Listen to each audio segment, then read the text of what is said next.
ఆచా coding tutor training ఇచ్చి permanent IT job ఇస్తారు. 9697969788.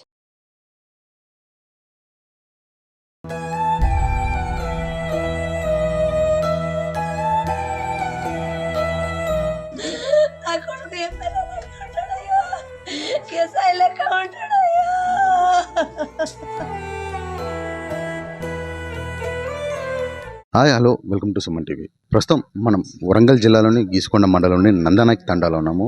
ఈ తండాలో గత 2 రోజుల క్రితము ఒక యువకుడు ఫైనాన్షియల్ వేధింపుల వల్ల తను బలన్మరణం చెందడం జరిగింది. అంటే తను తీసుకున్నటువంటి బండి ఈఎంఐలు కట్టలేక వారి యొక్క వేధింపుల వల్ల వాళ్ళ వ్యవసాయ భూమిలోనే తను దూకేసి తను ఆత్మహత్య చేశాడు. ప్రస్తుతం అయితే నందనాయక్ తండాలో వాళ్ళ ఇంటి దగ్గర ఉన్నాము. ఇక్కడ వాళ్ళ కుటుంబ సభ్యులతో మాట్లాడి అసలు ఇది ఎలా జరిగింది, ఏంటిది, అలాంటి విషయాల గురించి మాట్లాడే ప్రయత్నం చేద్దాం. మనతో పాటు విష్ణు తండ్రి ఉన్నాడు. తనని అడుగుదాము అసలు ఎలా జరిగింది ఈ ఘటన అనే విషయం గురించి. మీ పేరేం పేరండి? భద్రావతి నర్సింహ్. భద్రావతి నరసింహ గారు, ఎలా జరిగింది అసలు ఈ ఇన్సిడెంట్? ఒక బండిగా ఉన్నాడు, ఇంకో బండిగా ఉన్నాడు. దానికి ఫైనాన్స్ వల్ల కొంచెం ప్రాబ్లం అంతే. అదేం లేదు. అంటే ఫైనాన్స్ వల్ల ప్రాబ్లం అంటే ఫైనాన్స్ వేధింపులు ఏమైనా ఉన్నాయి? పిల్లలు ఊకే డబ్బులు కట్టుండే ఇది అదే ఇంకా 2 నెలలు కడతా 3 నెలలు కడతా అంటే కొంచెం వేరే ఏం లేదండి. ఇప్పుడు విష్ణుకి ఎన్ని సంవత్సరాలు ఉంటుంది, ఏం చేస్తూ ఉంటాడు? 20 సంవత్సరాలు ఉంటుంది. So degree first year. Degree first year అండి. ఫస్ట్ అంటే ఇప్పుడు ఈ వేధింపులతోనే బావిలో దూకాడని చెప్పేసి నిన్న పేపర్లో కూడా పడింది కదా. అసలు ఆ ఇన్సిడెంట్ జరిగినప్పుడు మరి ఇంట్లో ఎవరు లేరా? ఎలా జరిగిందని మీకు గతంలో చెప్పలేదా? మీకు నాన్న మరి ఇట్లాంటివి వస్తున్నాయి ఫోన్ కాల్స్ అని చెప్పిండు. కొన్ని ఫైనాన్స్ ఇట్లా కట్టాలి అంటే నా దగ్గర లేవు కదా, కొంచెం టైం పడుతుంది అంటే కాదు. ఇప్పుడు ఆయన కూడా బాధపడు కొంచెం కాలేజ్ తీసుకుంటే మనం 12,000 కొట్టి అంతే. ఏమనుకున్నాడు ఏందో అనుకోకుండా రెండింటికి దిగులు వచ్చేసరికి చెప్పలేక సూసైడ్ చేసుకున్నాడు.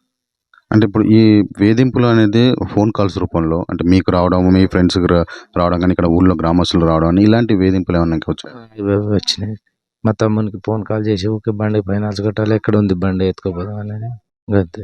ఇక్కడ విష్ణు ఫాదర్ చెప్పేది అంటే గత కొన్ని రోజులుగా ఫైనాన్షియల్ వేధింపులు అంటే మీరు ఈ బండికి ఉన్నటువంటి ఈఎంఐ ఖచ్చితంగా కట్టాలి, కట్టనేలా మీ ఊళ్ళో ఉన్నటువంటి గ్రామస్తులు కానీ మీ రిలేటివ్స్ కానీ ఫోన్ చేస్తామని బెదిరించడం ఇలాంటి వాటి చేసేవారు. అంటే ఇలాంటి చేసే క్రమంలో తన మనస్తాపానికి గురయ్యి ఇంట్లో వాళ్ళకు చెప్పకుండానే ఇక్కడ దగ్గరలో ఉన్నటువంటి వారి వ్యవసాయ భూమిలో ఉన్నటువంటి బావిలో దూకి సూసైడ్ చేసుకోవడం జరిగింది.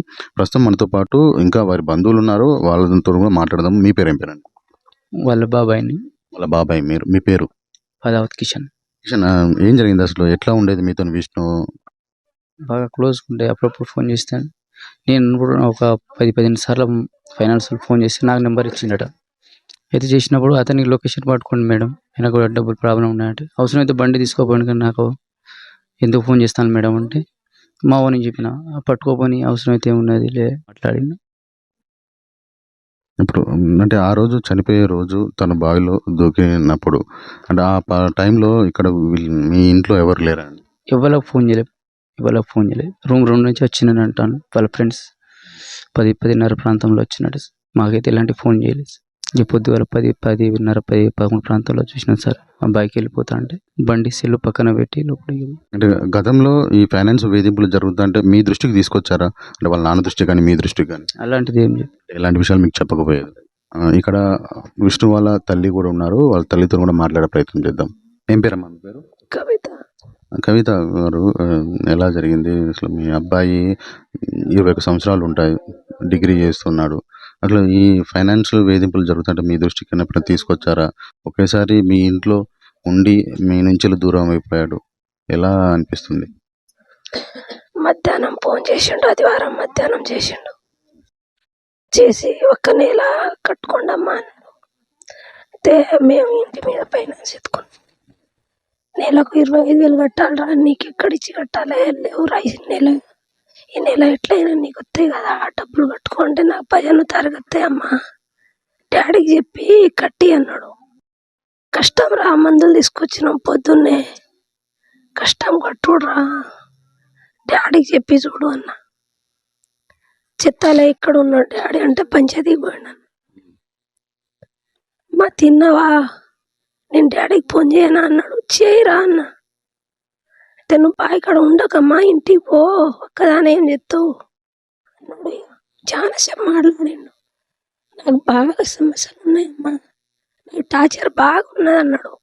బండి టార్చరే ఉన్నది, 2 బండ్లోళ్ళు ఫోన్ చేస్తారు, 2 సెల్లు కొన్నా, అది కొన్నా, ఇది కొన్నా అన్నాడు.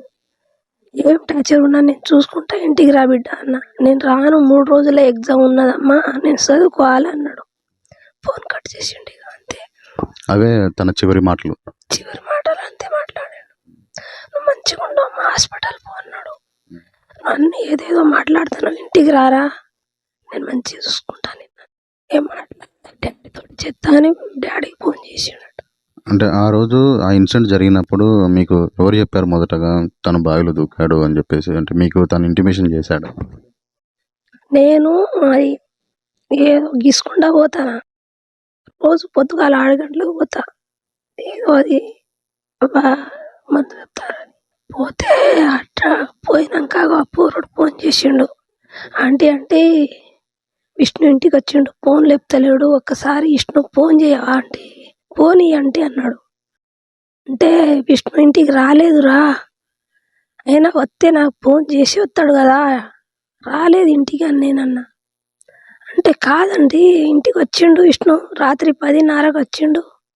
అయితే నువ్వెందుకు నాకు చెప్పలేదురా 10:30 నుంచి, ఇప్పుడు చెప్తాను ఏందిరా 8 గంటలకు అని నేనన్నా. ఇంటికి వస్తా అన్నాడు, నాకు నేను వస్తా అని బండి ఎక్కినా, నాకు దించి వచ్చిండని ఫోన్ చేస్తే, అప్పుడే ఫోన్ చేస్తే విష్ణు వచ్చిండట, ఇంటికాడ ఉన్నాడా అని నేను ఫోన్ చేసిన అక్కడి నుంచి. విష్ణు అయితే రాలేదని ఈయన అన్నాడు.